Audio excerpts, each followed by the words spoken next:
Mais Haïti est chez Haïti est chez nous.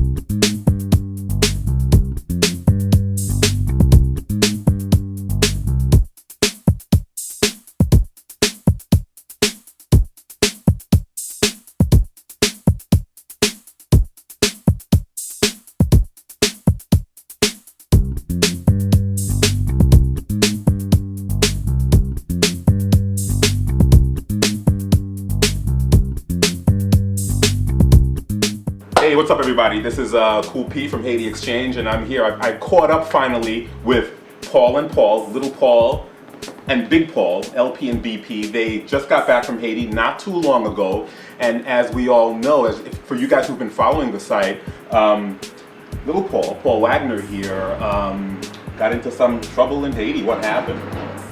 First of all, wait, we go way back. We go way back to January. I met him in Santo Domingo. He was going into Haiti. Didn't know exactly where he was going to stay. I said, "You're staying with me," and basically gave him his first taste of Haiti, right? Yeah. and everything went downhill from there, right? Not so quick. All right. It's pretty good to start with. But anyway, you eventually started working for the Haitian Community Hospital, right? I was working with the Virgin Islands Haiti Relief Crew at HCH, Right. Haitian Community Hospital. And then we had the two aftershocks. Right, I remember those. And within a few minutes had expired. Kid passed away. Now, I remember you coming back and saying, you were telling me that this child had just passed away and you were having problems convincing the father that the child was actually deceased. American nurse. She sat down with him for an hour, and because the father speaks really good English actually. Right. And she sat down with him for an hour and explained to him, you know, your baby has died. He actually admitted to it. He agreed with her. He said, you know, he brought up the eyes not closing again, and she just sat there and just listened to him talk. And she actually was, you know, part of the grieving process for him. Right. But she was very clear in explaining that, you know, the baby had passed away. Right. And the father was very clear that he understood that. Right. Okay. So he supposedly understood that the child had passed away. So now, when did you start getting an inkling that there's more to this than meets the eye, and the father is actually coming back for you, or what happened after that? He came back to the hospital a couple times. I gave him my phone number in case he had changed his mind. He wanted the hospital to take care of the baby's remains. Right. He explained time and time again that he didn't have money, he didn't have property to have a funeral, and none of this. So the third time he came back, the hospital had already incinerated the child. Finally, when the child had been incinerated by the hospital, then he wanted the remains. And that's when I kind of noticed that there might be more to this, what was going on there than met the eye. I explained to him that it was my understanding that the hospital had incinerated him. There was no remains, and he needed to talk to the administration about getting a death certificate. Okay. So I after that, and I understood that there was some talk of voodoo going on there. I washed my hands of it and sent him the direction of the administration. Now, was there actually talk of voodoo? Because a lot of people are saying that the media sort of just ran with that whole voodoo aspect of it, and there was really no talk of that. Or the second day that he came to the hospital to see the child, he asked if we could remove the shirt from the baby. I helped the uncle of the child, the mother's brother, remove the shirt from him because rigor mortis is set and the child was stiff, so we had to move the arms out, remove the shirt. And from that point I had an idea that might be what was going on, but he had made direct comments directly towards they had taken the shirt to a voodoo priest. To do something with it. Okay. And said that the child was not deceased. And okay. I heard that, and you know, I respect that religion, but was raised believing in another. So Right. there was no more I could really do to help him Right. from that point. Now, fast forward, and then it started becoming a legal matter. Or did a lawyer contact you? What happened? Or did the hospital administration contact you? What happened there?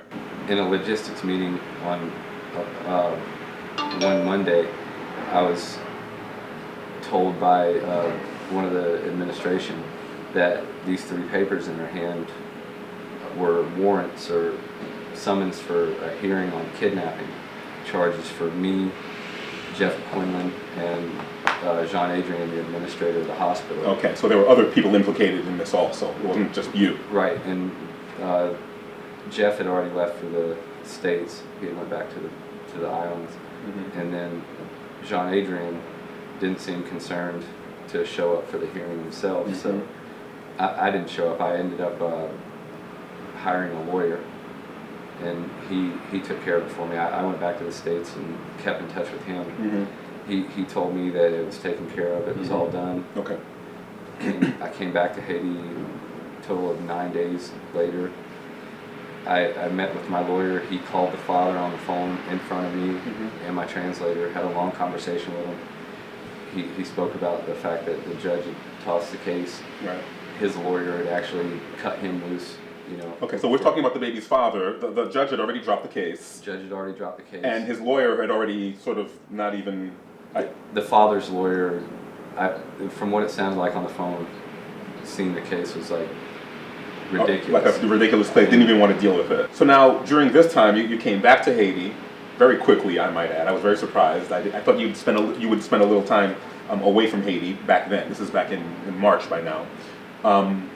And then you guys started working even more closely. You started a company? We started a NPO, MMRC, which is Materials Management Relief Corps, because we noticed that there was a huge need for medical supply distribution. Okay. There was a huge gap there that wasn't being filled. Now, let's fast forward to, I guess, Sunday, 12th? what was it? When Was I it went the and 12th? picked you up? When you went and picked me up. So, I was in Haiti last month. Were you in Lagonav? I was on Lagonav. And this was during of course, there's the cholera epidemic, but there were also the riots, dealing with the elections. And I had some people who were traveling with me who needed to go back to the United States, but there were no planes flying. American Airlines had canceled all of their flights, and they really needed to get back. So I said, let me call Paul. Because if anybody knows how to get on a flight and how to get people out of the country, Paul does. So I called him, and he was very helpful, and we met at the airport that Sunday morning, with the people I was traveling with. You got them out. They took their flight. And then I had to go meet the people that I was going to stay with in Port-au-Prince. And I suggested that we go to, or somebody suggested that we go up to Munchies. Yeah. And then what happened then? Well, we were sitting there after we ordered our lunch. The father showed up downstairs. Yeah. Asked for me to come downstairs, which I didn't think was a good idea. But if he wanted to speak, he could come upstairs. He came up and That's when I saw him. Shook his hand, apologized for his loss, and asked him how he'd been doing. The Right. conversation seemed to start off okay. Right. And you and Junior more or less told me it was starting to go south. Right. We needed to stop it. It seemed like he wanted to prove a point. He kept on trying to tell me, he didn't know me from Adam, but he kept on trying to tell me his side of the story, and it was very disjointed. Didn't seem to make any sense, and as far as I was concerned, this was done and over with, and we were here. I was there to have a good time, not to bring up these old stories from the past. Yeah. So- So I agreed. I thought it was a good time to shut it down. Right. And walked him over to the stairs. Yeah. And told And- him sorry about the situation. Right. And you guys caught the. Yeah, when he walked So- down the stairs, he was actually looking at Junior. He was really, because he doesn't know me, he didn't really look at me, but he looked at Junior and did I'll cut your throat type of thing. And that's when I mentioned, hey, why don't we just get out of here? Because I didn't know, I figured if everything was solved from a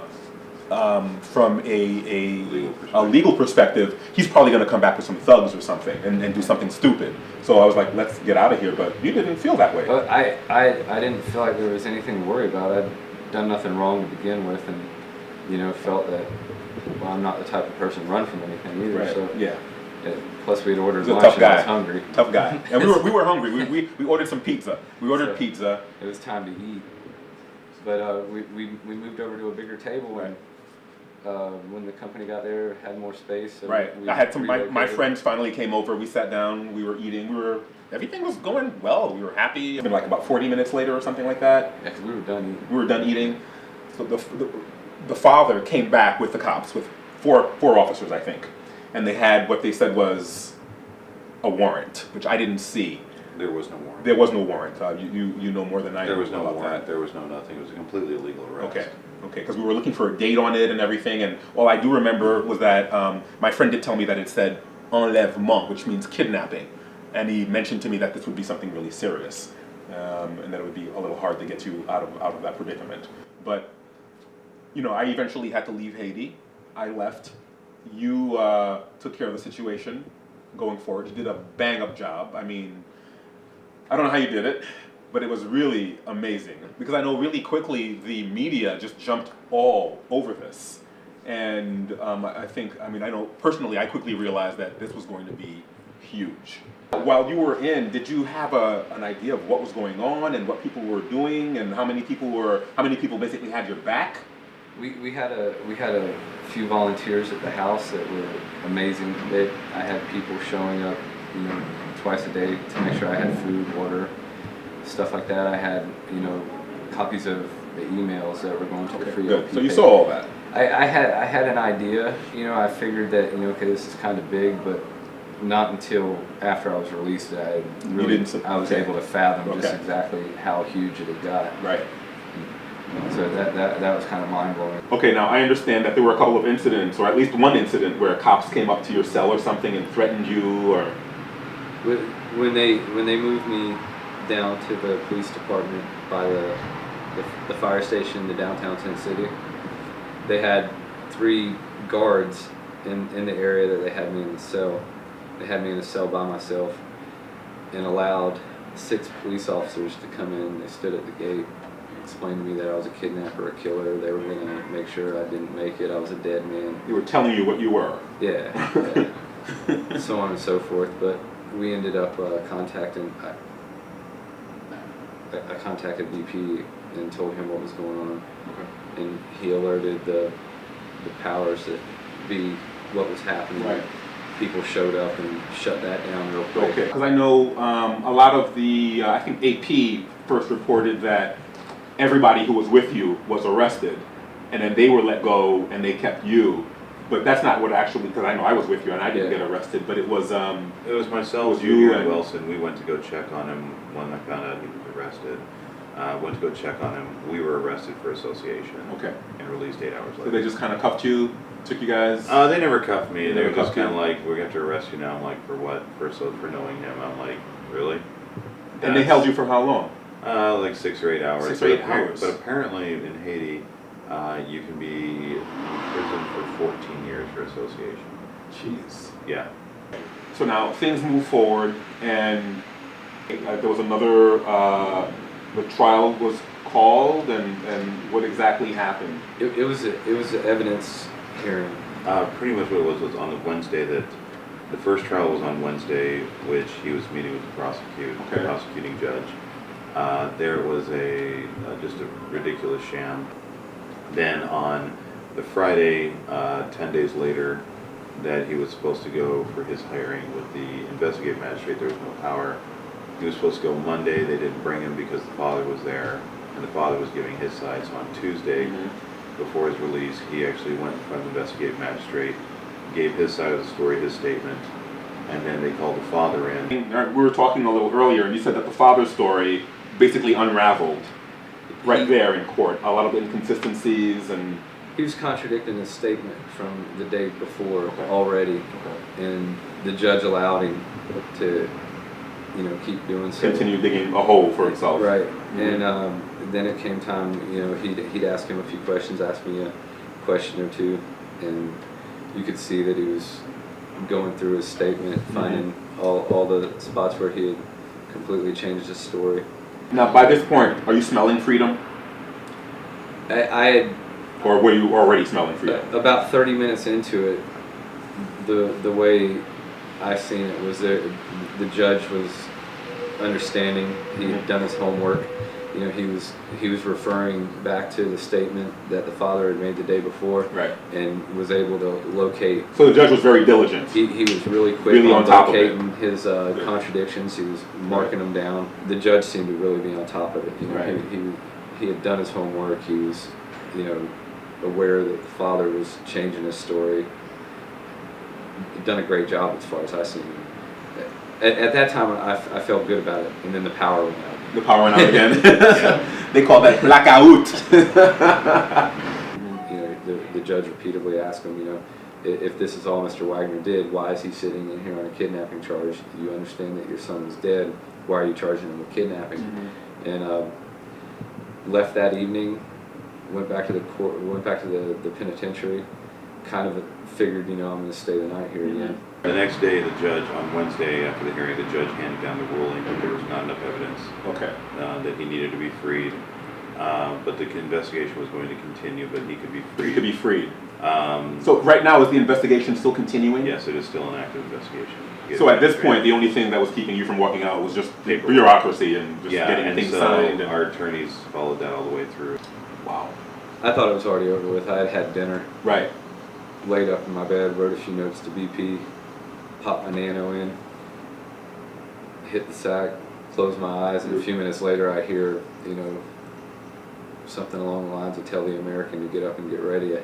I thought I was being moved into population or to Wow. another jail or something, but Really? So you didn't have any confidence after all of that After about 3 o'clock p.m. that it was over? That you everything were going shuts to down. yeah. Everything is done. Yeah. There's no business after. Now, when did you actually walk out? It's done. It was after dark, Wednesday the 29th. I had laid down for all of 5 minutes. Thought, you know, this is going to at least be one more night. Right. The guy that was in charge of intake and release came up to the window across from our cell, told me to get ready. I had to confirm it with my two cellmates that spoke English and Creole, and they're like, yeah, they're telling you get ready, you got to go. I jumped off the bed and told him he could come unlock it right now. Told me to give him a few minutes, say go ahead and get ready. I explained to him I could be ready before he could get the lock undone. Get me out of here. So he took me through it, and it was a bunch of signing this, you know, fingerprint out where you fingerprint it in.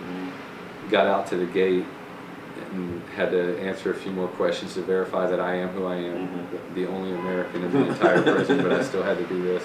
They let me out, jetted over towards the truck, gave BP a hug, told me to take care of the rest of that at the house, hopped in, You were gone. got up, you know, we only lived maybe a half mile, 3/4 of a mile from the prison, so Yeah.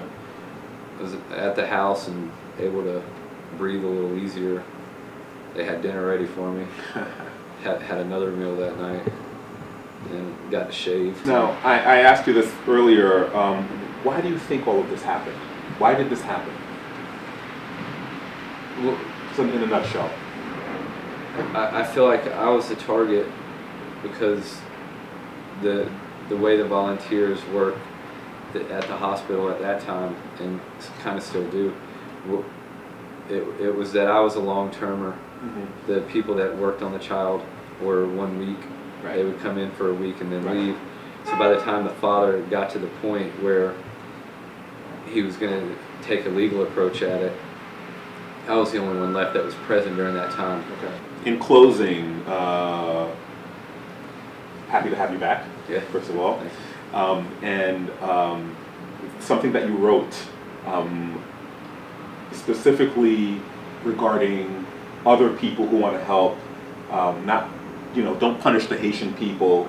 Don't be scared to come to Haiti because of this incident. What does that stem from? What do you want to say? You know, just the fact that this was one person, it doesn't reflect on the entire, you know, Haitian people, and the fact that, you know, it was figured out, and I understand that they're gonna possibly pursue charges on the father to make an example of this, so that it doesn't take place So again. other people don't Other people don't think do that the this same is something thing. they can, you know, just Right. go and, you know, it make it like a, you know, just some kind of scam. Right, a right, constant right. issue down there. And there is a huge need for, medical volunteers, teachers, reconstruction, and from one end of the spectrum to the other, so there's still a huge need for help. Do you see yourself stepping back on Haitian soil I one day? I just have to wait for the correct paperwork to come through, Okay. and the lawyers agree that it's legitimate. Mhm. The higher ups And you'll feel comfortable. write it up, sign it up, stamp it. You'll feel comfortable All of it. eventually. Well, I mean, you go down there with a risk even Yeah. before this happened. Sure, Back sure. back in January when you see me, I was. Because guys, I got to tell you guys, this guy has like a Neg Maon tattoo Yeah. on the shoulder. Wait, a tap tap. Here's a tap tap with the Neg Maon on it. So I was joking. I was saying that he's more Haitian than I am. But definitely would like to see you back in Haiti. When you feel comfortable enough to go down there. I'll be back. And a lot of people will never forget your work down there. Either one of you, both of you. A lot of people are never going to forget the work that you guys have done down there. I Right. personally would like to thank you. Maybe I'd like to thank you for this time on Haiti Exchange TV and welcome you back. I'd like to personally welcome you back to the States. And thank you. Thank you. All right.